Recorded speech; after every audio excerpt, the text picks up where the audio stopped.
బీహార్లో రాజకీయాలు తారాస్థాయికి చేరుకున్నాయి. కేంద్ర ఎన్నికల సంఘం నేడు శాసనసభ ఎన్నికల షెడ్యూల్ను అధికారికంగా ప్రకటించనుంది. ఈరోజు సాయంత్రం 4 గంటలకు ఢిల్లీలో జరగనున్న ప్రెస్ మీట్లో పోలింగ్ తేదీల వివరాలు చెప్పనున్నారు. ఈ ప్రకటన దేశవ్యాప్తంగా రాజకీయ చర్చకు తెరతీసింది. ప్రస్తుత అసెంబ్లీ గడువు నవంబర్ 22 నాటికి ముగియనుంది కాబట్టి ఎన్నికలు అక్టోబర్, నవంబర్ మధ్య జరిగే అవకాశం ఉందని ఈసీఐ ముందుగా సూచించింది. బీహార్లో మొత్తం 243 స్థానాలు ఉన్నాయి. వీటిలో 38 ఎస్సీలకు, 2 ఎస్టీలకు ప్రత్యేక రిజర్వేషన్లు ఉన్నాయి. ఈసీఐ ప్రధాన అధికారి ఇటీవల పేర్కొన్నట్టుగా పోలింగ్ను 3 లేదా అంతకంటే తక్కువ విడతల్లో నిర్వహించే అవకాశం ఉందని చెప్పారు. రాజకీయ పార్టీల సూచనల మేరకు ఛత్ పండుగ తర్వాత అక్టోబర్ చివరన ఎన్నికలు ఏర్పాటు చేస్తే ఎక్కువ ఓటర్లు పాల్గొనే అవకాశం ఉందని పార్టీలు పేర్కొన్నాయి. ఈసీఐ ఇటీవల 2 రోజుల పాటు బీహార్ పర్యటించి బూత్ స్థాయి అధికారుల శిక్షణ, పోలింగ్ సన్నద్ధలను సమీక్షించింది. ఈ ఎన్నికలు బీహార్ రాజకీయాలనే కాదు, దేశ రాజకీయాలను మార్చే అవకాశం ఉందని నిపుణులు అంచనా వేస్తున్నారు. ప్రస్తుతం ఎన్డీఏ కూటమి అంటే బీజేపీ, జేడీయూ కూటమిగా ఉన్నాయి. అలాగే 132 సీట్లతో అధికారంలో ఉంది. విపక్ష ఇండియా బ్లాక్ ఆర్జేడీ, కాంగ్రెస్ 110 సీట్లు కలిగి పోటీ పడుతోంది.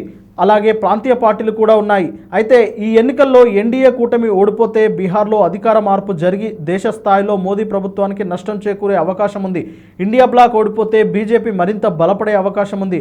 పొలిటికల్ స్ట్రాటజిస్ట్ ప్రశాంత్ కిషోర్ జనసురక్ష మంచ్ పార్టీతో కొత్తగా ఎంట్రీ ఇచ్చినప్పటికీ యువత ఓటు బ్యాంకును లక్ష్యంగా పెట్టుకుని పోటీ పడుతున్నారు.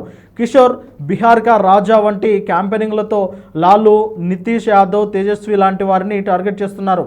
ఈ ఎన్నికల్లో నిరుద్యోగం, వలసలు ప్రధాన అంశాలుగా మారాయి. బీహార్ యువత రాష్ట్ర బయటికి పోవడం విస్తృతంగా జరుగుతుంది.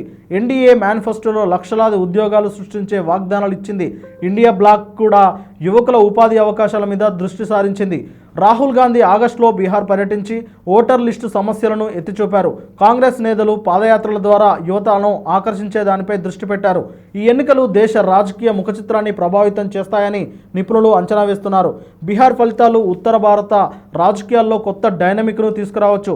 పోలింగ్ ప్రక్రియలో ఈవీఎం, వీవీప్యాట్ ఉపయోగంతో స్థిరత్వం నిర్ధారించేందుకు ఈసీఐ సిద్ధమైంది. ఈరోజు ప్రకటన తర్వాత పార్టీలు తమ క్యాంపెయినింగ్ను వేగాన్ని పెంచుకునే అవకాశం కనిపిస్తోంది. ఈ నేపథ్యంలో మోడీ, అమిత్ షా ఈసీ నిర్ణయంపై కీలకంగా ఉన్నారు. ఈవీఎం కాకుండా బ్యాలెట్ పేపర్లతో ఎన్నికలకు వెళ్తే రాహుల్ గాంధీ సగం విజయం సాధించినట్టే.